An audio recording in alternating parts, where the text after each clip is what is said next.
Sebuah rekaman ramai beredar di media sosial Telegram pada Jumat 17 Februari 2023. Dalam rekaman tersebut, memperlihatkan pekerjaan spesialis layanan bahan bakar dan pelumas unit MTO, Distrik Militer Barat Angkatan Bersenjata Rusia, dalam membantu persiapan tempur kendaraan militer Rusia di zona Distrik Militer Utara.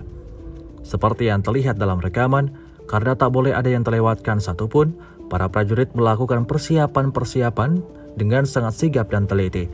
Salah satu prajurit Rusia menyampaikan bahwa serangan yang dipersiapkannya ini akan merusak semua benteng pertahanan militer Ukraina.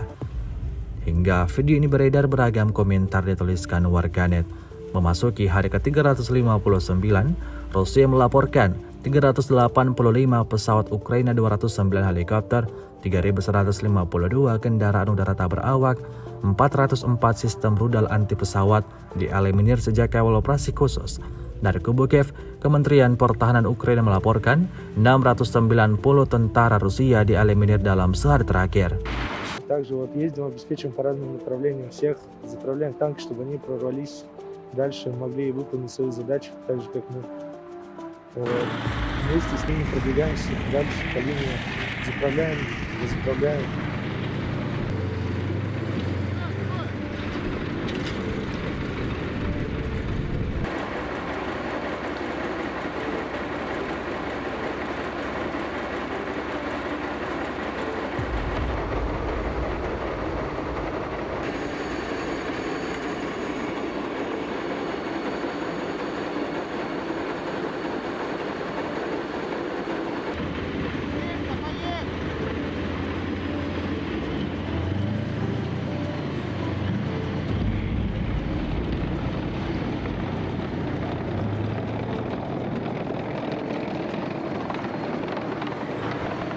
В преддверии наступающего праздника служба горючего группировки войск «Запад»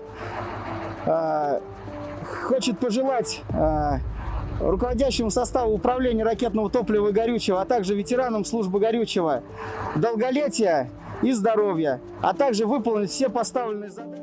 Terima kasih sudah nonton. Jangan lupa like, subscribe, dan share ya.